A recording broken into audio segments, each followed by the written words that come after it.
Hi, I'm John Munoz, and welcome to the Business Networking Channel, hosted by the Hispano Chamber of Commerce. With me today in studio is Toby Rue. Hey, Toby John, Rue, how are you? I'm doing well. Good to see you. Well, it's good to be here. It's good to be here. Hey, what a great event! Now we're at the White Sands Film International. Yeah, we got to hang out with some movie stars, and they actually wanted your autograph for once. I don't know about that.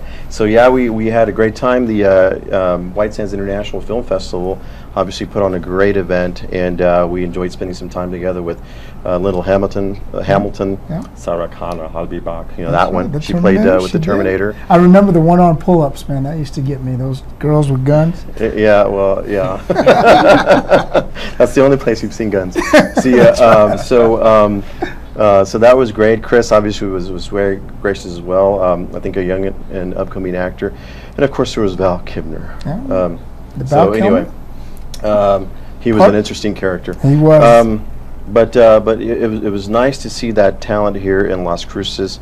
In fact, I don't think it was me that was mistaken. They were mistaking you and Sonia. They say, "Hey, there's Jennifer Lopez and Oscar de la Hoya," or that's whatever. Right. When it's dark, people get confused, and that's okay. And they were certainly confused. Yeah, that's so. Well, we had a good time though. We did, and we got to meet a lot of people. Yeah. We got to get a part of, I think, one of the businesses that will continue to thrive in New Mexico. Mm-hmm. And as Val Kilmer said, that several governors ago, and Governor Johnson, the opportunity was a couple of million, mm-hmm. and now it's a couple of billion. So, you know, the opportunity's there. And I don't know all the political ramifications of that, but I know that having the scenic views that we have here, mm-hmm. and a lot of the opportunities, wide open space, I think we deserve to have our share of some of Hollywood's glitz and glamour down here. I think so. You know, we have excellent weather here. I think you have a good labor pool, you have talent, you have DACC on the university. So obviously there's some good infrastructure here. And you got Mark Medoff, who's kind of the staple here. He's the anchor that's bringing that media attention here. Right, and Oscar de la Hoya stand-in. So that's a great. There's also a lot of good things happening with the chamber. Some follow-up to the trade mission. We had a couple of businesses that we met with. We actually met with Mayor Miyagishima and Councilor Connor. And other folks who were interested in coming in following the trade mission.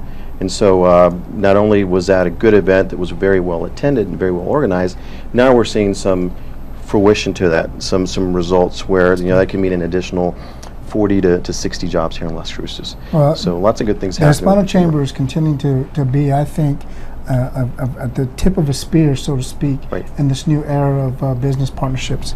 And speaking of our Hispano Chamber of Commerce, we had some bittersweet, I think is the term you used.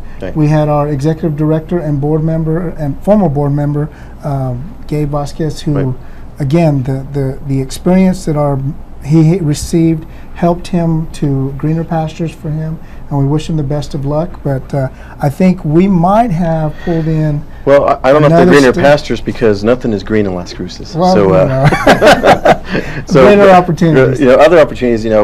I agree. Gabe did an outstanding job for the chamber, and obviously, since he was very high profile, other business leaders saw his potential, saw what was happening with the chamber, was thoroughly impressed and took us from us. But he will remain as a volunteer with the chamber. He'll be on the marketing committee, and later on we'll see how we can still utilize and abuse Gabe with our organization. But you're right. So you're keeping me in suspense. Where do we go now? Well, okay, we went from the Devenir to now I think we're moving up in status as far as beautiful, talented, and intelligent. So we have Grisel Chavez, who's now the business manager of the Hispano Chamber of Commerce, and Grisel comes with us with many years of experience.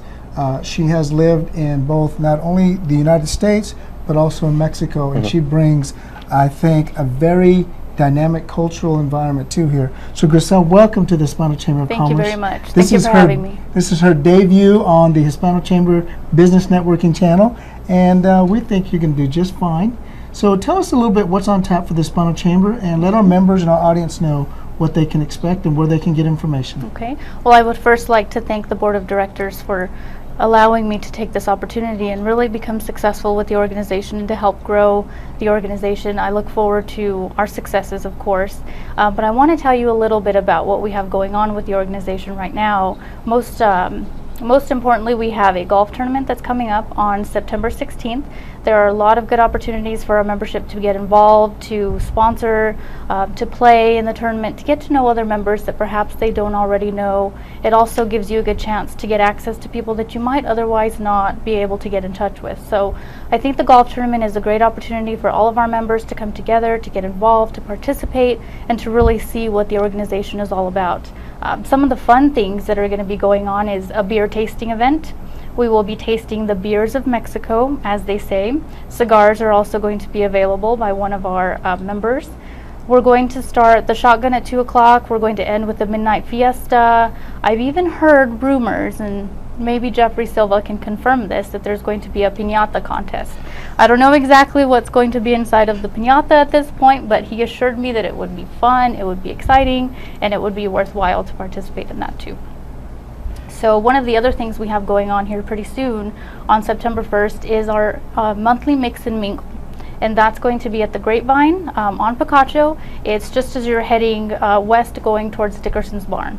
So we're going to be having that after hours on Thursday the 1st, and that's free for all of our members to participate. So I hope that I will see both of you there, Farrell as well. We'd like to invite you, and of course the rest of you to attend. Well, that's wonderful. That's a lot. That's a lot that's happening.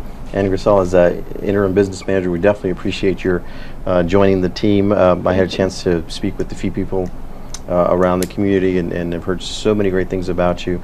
I had an opportunity to talk to other interim candidates, and we think you are going to take this organization on by storm. Thank you. The adult piñata, that's all I'm going to say. Adult piñata. Well, We'll see you at the golf tournament. As we put away our links, the clubs, and get ready for the links, let's not take away from some of the most important businesses. And on tap today, we have a leader in our industry. He is the president of the Building Industry Association of Southern New Mexico. He is also the owner and of Farrell Thurston Construction here in Las Cruces. And our special guest today that's going to talk to our members and our audience about the building trade and the industry itself from a national stage to a local stage is very knowledgeable. He's been around a while. Absolutely. So our ladies and gentlemen and our guests and our members, we'd like to introduce to our show Mr. Farrell Thurston. Thank you for being here. Thank you. Thanks for inviting me. I appreciate it. We were talking before the cameras came on about all the different ebbs and flows and market cycles that the real estate business or the construction building trades business has held in the past 10 years. And you had an interesting perspective, and I'd like for you to take our audience through this from the national level to what we're doing right now, and tell us a little bit about your experience and then some of the topics of lending at this particular point. Okay, yeah, nationally, building is down, real estate is down, everything is down, and in the last 10 years, it's really the first time we've really seen a big downturn. And money's really tight, and the federal regulations, I think, are what's really affecting that. Our local banks, I think, want to do business and keep business going, but they're controlled by federal regulators. This is what I'm being told by them anyway. That are keeping an eye on everything they're doing, and they're reclassifying the types of loans that they do and how they view those, which has made money really tight. It's really difficult for a builder, and that's who, as the president of the Building Industry Association, our job is to promote the building industry. And it's really hard to do work if you don't have money, if you don't have the money to build. That's one of the things that we've heard from our membership, Farrell, is that our business members are saying, we want loans, we need loans to do this or do that or expand. And of course, then we get on our members who are bankers, and they're saying, "Oh, it's the regulators, right?" So I remember we had a meeting some time back. This is feedback we've given to Congressman Pierce, to Senator Bingham, and we had an actual roundtable with Senator Udall, and we mentioned this as far as there are I mentioned the thing is we're New Mexicans, not New Mexicans. Right. So here in Las Cruces, I think there's an optimism where people want to take matters into their own hands, their own destiny, and do their own businesses. but there's some obstacles like the regulations. I hear that from the bankers. Yeah, that's difficult commercial lending wise for the builders to get the money, and we're seeing difficulties on the buyer's side for them to get the money also. I've seen more changes in lending regulations, and I'm sure all the mortgage lenders could tell you this in the last couple of years than my entire career. And it seems like something new is coming out every week, which really unsettles people when they don't know what's going to happen, whether it's good or bad. Most people tend to just stay put. Right. So we're really building up a demand right now for housing. Right.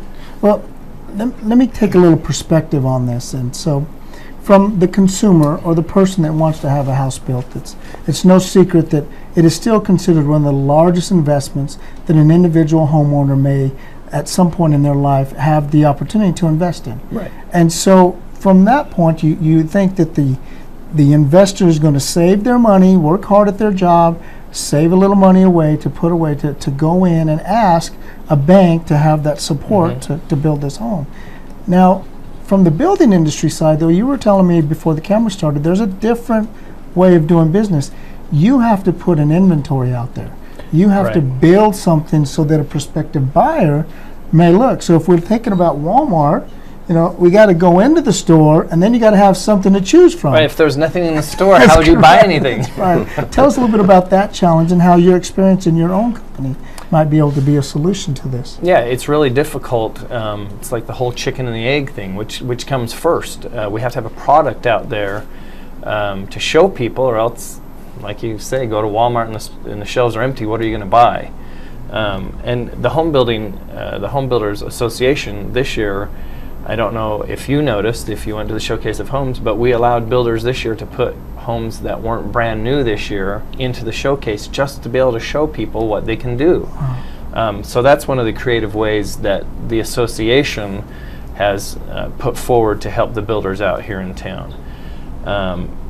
So you go to a bank, you ask for money, you get told that the federal regulations, state regulations, somebody's regulating that this isn't working. Then you come back and you go to your association and you start talking and strategizing of ways to create an inventory so that we can have. Now, from a consumer, I lived through 2008, and I've seen all the houses go from prices up here to prices down here. So do you want to buy a house that's going to be worth less tomorrow? Exactly. That's what the consumers are saying. And the other thing I was going to say is, well, I thought there should be a lot of houses available because there's so many that were built before. Housing inventory. This was released last month. Housing inventory for new homes that are built on the ground is at its lowest point in the 50 years that they've been keeping records of home inventory. Extraordinary. Yeah. But it's the vicious cycle.